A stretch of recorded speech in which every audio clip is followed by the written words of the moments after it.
What's up, everyone, and welcome back to Pertaining Monsters Top 5 Play Show, and this is week 105. This week spotlights a couple of different champions that we don't normally see earning anything better than our number 5 or 4 spots, so we hope you guys enjoy. At our number 5 play, we have Chili06 on Orianna, and at the start we see 3 chasing her through the enemy jungle. She lands a nice QW to slow down Fiddlesticks, and then another combo to bring him low. She shields herself and Qs after, turning to Ignite, and then finishing him off just as he gets the fear off. With Jackson Lee Sin still on her tail, she has little options but to run back. All of a sudden, Lee Sin war jumps into a Sonic Wave, but she calls her ball back with E as he activates Resonating Strike, just barely beating him to her for the shield and kill as she speeds away. After some dancing around, she decides it's best to go for the suicide and take the 2 kills she got, not wanting to risk giving Jax the free kill.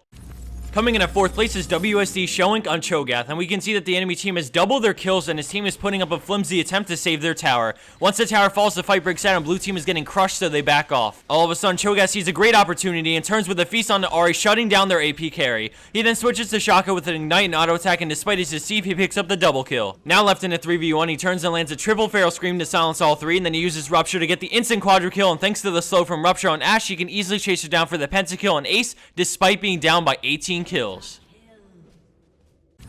Landing a spot at our number 3 play is Katsui on Rengar, and at the start we see him in the brush after bringing Katarina low, and he jumps to her, slowing her down with a Z, but she shumpos away, and he decides to pop his ultimate, allowing him to jump to her a second time, but this time scoring the kill. Afterwards, Irelia blade surges to him and slows him down, so he W's for the defensive stats and then turns around with a Q to get full ferocity so that he can heal with Battle Roar. He runs into the brush and then uses his passive to jump back to Corki, trying to burst him, but is brought down right before killing him as he waits for GA to bring him back to life. As soon as he comes back up, he tries to go for the Corki but realizes he isn't an option, so he attacks Mundo, scaring him off and healing with W, and then he gets into the brush, turning to jump to Mundo once, and then a second time, and now he sees his chance and gets on a Corki, killing him just as he starts up Valkyrie. He then runs up to the brush, but Irelia flashes over the wall, but he leaps to Mundo, slowing him down and then finishing him off before going down for the 1-for-3 exchange.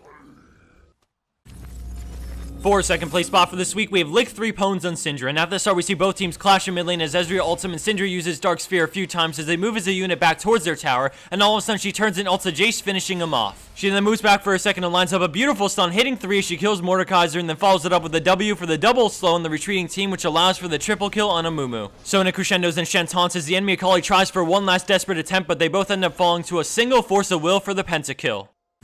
And for our number 1 pro play for this week, we have Troll Timer GG on Xin Zhao with a display of pure man mode. At the beginning, we see him approaching the lost team fight at mid lane as the friendly Garen dies and then Jarvan ults him all but falls shortly after. Troll Timer doesn't even flinch as he lunges in on Lee Sin and then knocks everyone away from him, getting the kill and then flash dodging the Blitzcrank hook. Amumu lands the bandage toss on him, but he turns it around for the double kill. Now that he's sandwiched and has no place to go, he quickly reacts and chooses to charge the Sivir over the wall to secure the triple kill. Even though he has such low health, he fights out the remaining 2 players, healing every 3rd attack with Battle Cry and with what little lifesteal he has to successfully pull off the 1v5 pentakill man mode style.